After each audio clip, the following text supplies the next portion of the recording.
Hey everyone, it's Ken here. I hope you're in good spirits and in good health. In today's video, we are going to be looking at the market stats for March and April to give you a understanding of what effects COVID-19 has had on the Toronto real estate market. Our brokerage recently had an amazing guest speaker, Jason Lang from Outline Financial, and he and his team provided a great report that really kind of broke down the TREB Market Watch numbers for March and April to give a good sense of what is the story behind the numbers, what's happening beyond the big broad categories that get thrown around in newspaper headlines and all over the news. So we're going to start by looking back at March, which was really a tale of 2 months. There was kind of the first 2 weeks, which was before the emergency order and the closure of all non-essential businesses, and then the second half, which saw a significant decrease in the number of sales and new listings. And perhaps more importantly, we're going to be examining on what April is looking like. What effects has this prolonged pandemic had on the Toronto real estate market? So if you're a stats and numbers person, you're going to love this. There's a lot of great information in here. If not, I'm going to keep this as short and succinct as possible, but please stay with us because there is some great information that's going to really help you understand what is happening in the real estate market. The long story short is the number of sales is way down, the number of listings are way down, but prices are remaining relatively stable, and that's across all housing types and all price points in the 416 area. But let's jump into some stats, numbers, and figures and help give you a little bit of a better understanding on what is happening during this pandemic to the Toronto real estate market. Okay, so as I mentioned, before we get into April, we want to know and look at where we're coming from in March. So these are a little old, but these are the March 2020 TREB market stats. And as you can see on the surface, they look great. The number of sales is way up. The average price is up 14.5%. And the average listing days on market and property days on market are way down. But there was a big change within the month itself. Okay, so this slide looks at all of the 416 properties. So that's all of the districts from C1 to C15, W1 to W10, and E1 to E11. So the 416 area code, as we call it. And what it does is it looks at all the sales in March of 2019 compared to March of 2020 and breaks them down by property type. So March of 2019 had 2,532 sales, whereas March of 2020 had 2,771 sales, a 9% increase. However, there's a large variation in the first half of March from the 1st to the 14th and the second half of March from the 15th to the 31st. And if you look across all types of housing, you can see that. So semis were up 31% over the first 2 weeks of March, then down 18%. Townhouses were up 32% in the first 2 weeks, then down 28% in the second. Condos were up 36% in the first 2 weeks, then down 20% in the second. And the number of sales in the detached market was up a jaw-dropping 64% and then down 7% in the second half. Overall, despite those wild variations between the first half and the second half of the month, semis were still up 7% overall year over year. Townhouses remained flat at 0. Condos were up 4%, and detached homes were up 25% in the number of sales year over year. Okay, so this slide will provide a little bit of historical context, and what this does is looks at the total number of sales in the 416 area over the past 10 years and gives the averages and how this month would have compared to it.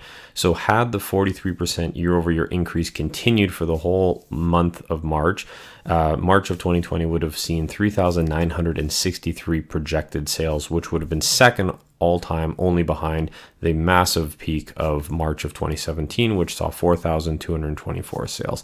It also would have been well above the 10-year average of 3,208 sales and the 5-year average of 3,183 sales. So you can see that there was a lot of momentum coming into the spring market. It was an incredibly busy time in terms of the number of sales across all types of housing: semi, townhome, condo, and detached.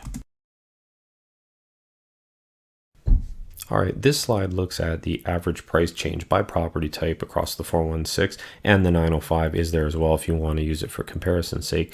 And it just looks at the month over month percentage change to the average home price across detached, semi, townhouse, and condo apartment. And as you can see, there were double-digit increases in the average price of every type of housing in the GTA in March 2020, despite the wide variation in the number of sales in the first half and second half of the month.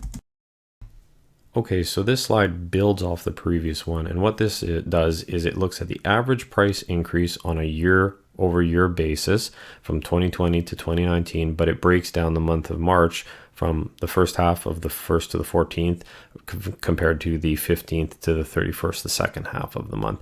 And as you can see, both across the 416 and the 905, there was a noticeable decrease in the average price increase from the first half of the month to the second half of the month as more of the emergency measures were announced for COVID-19.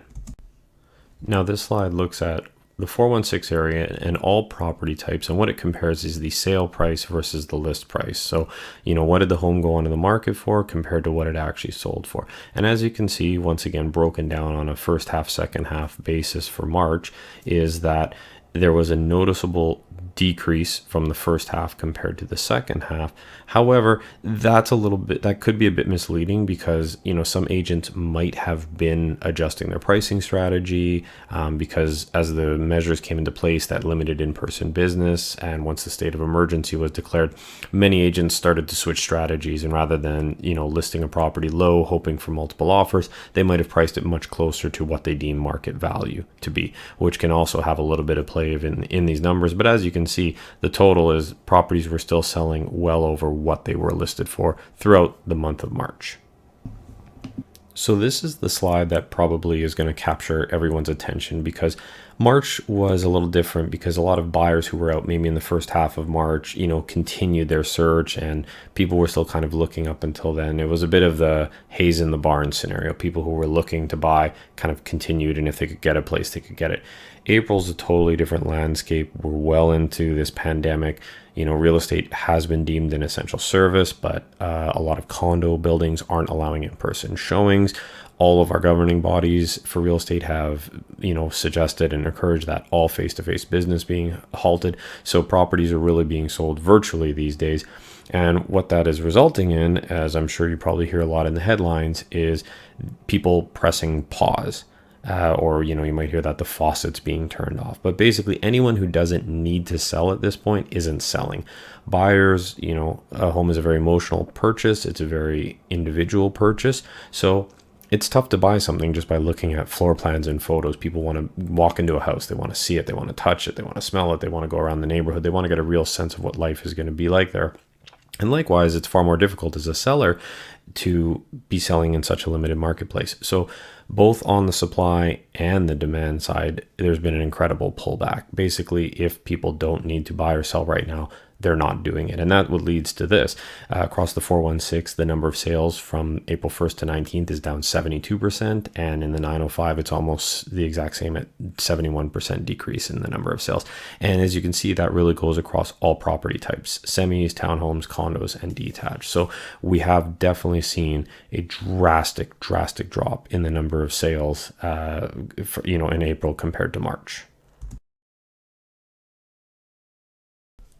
So this slide is a great way to kind of examine the previous one's numbers in a little bit of greater detail, to look also at if the price point of a property is affecting the number of sales. And as you can see, both the 416 and 905 are broken down here. All price points, all market segments are experiencing a significant decrease in the number of sales. So, under 750,000, that's primarily your condo market. The number of sales is down 74% year over year. The townhouse and semi market, which is the 750 to $1.5 million range, typically is down 67%. And your detached homes, which are 1.5 million upwards, are down 76%. So all across all types of houses are being affected by the slowdown of COVID-19, and has really caused all types of properties, all price points, to have a full pause while this is happening.